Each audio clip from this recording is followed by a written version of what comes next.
আজকে একটি দলের ব্যানারে জনসভা হয়েছে সোহরাওয়ার্দী উদ্যানে। হ্যাঁ, তাই তো।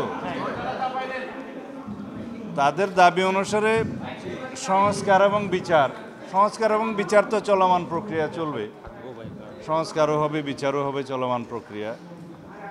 এখানে আর দুটো দাবি নিয়ে আপনারা যেটা প্রশ্ন করলেন যে পিআর পদ্ধতিতে নিম্ন কক্ষের অর্থাৎ জাতীয় সংসদের নির্বাচন তারা চায়, সেটা তাদের রাজনৈতিক অবস্থান থেকে, দলের অবস্থান থেকে চাইতেই পারে।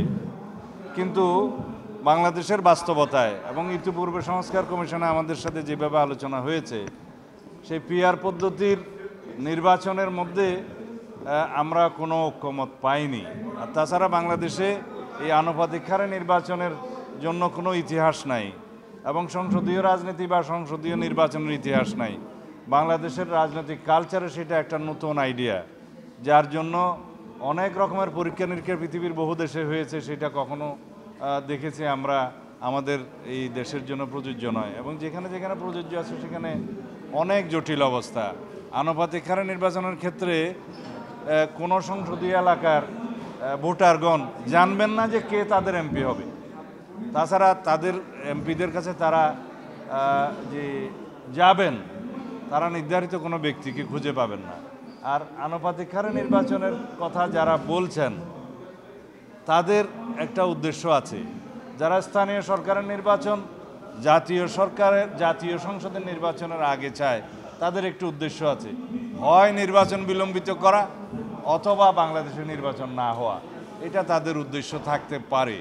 তবে আমরা বাংলাদেশের মানুষ ঐক্যবদ্ধ আছি। এদেশের সকল গণতন্ত্রকামী মানুষ সংগ্রাম করেছে স্থানীয় সরকার নির্বাচনের জন্য নয়, একটি সুষ্ঠু, নিরপেক্ষ, অবাধ ও জাতীয় সংসদ নির্বাচনের জন্যই আমরা দীর্ঘ 17 বছর সংগ্রাম করেছি। আমাদের ভোটাধিকার প্রয়োগের জন্য আমরা অসংখ্য জীবন হারাতে হয়েছে। আমাদের ছাত্র গণ অভ্যুত্থান হয়েছে, শহীদের রক্তের আকাঙ্ক্ষা হলে এই দেশের জন্য প্রকৃত একটি শক্তিশালী গণতান্ত্রিক রাষ্ট্র বিনির্মাণ হয়। এবং আমরা সেই প্রকৃত গণতান্ত্রিক রাষ্ট্র বিনির্মাণ করতে পারবো অবশ্যই একটি সুষ্ঠু, নিরপেক্ষ, অবাধ নির্বাচনের মাধ্যমে, জাতীয় সংসদ নির্বাচনের মাধ্যমে, যদি একটি রাজনৈতিক সরকার প্রতিষ্ঠা হয়। এর বিষয়ে আমার বক্তব্য নেই।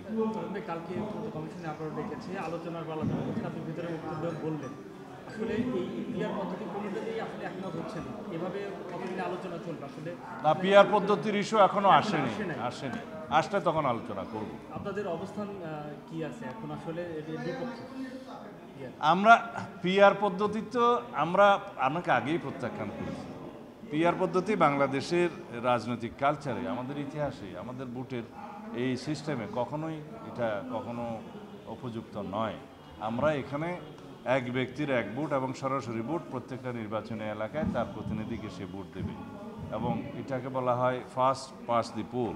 সেই সিস্টেমের মধ্যে আমরা আছি এবং ঐক্যমত্য কমিশনের যে আলোচনায় সেটা এখন এভাবেই টেবিলে আছে। এখন কেউ কেউ রাজনৈতিক দাবি হিসাবে সেটা উত্থাপন করতে পারে, সেটা তাদের রাজনৈতিক অধিকার। তবে সেটা সবার উপরে চাপিয়ে দেওয়ার কোনো মানে নেই।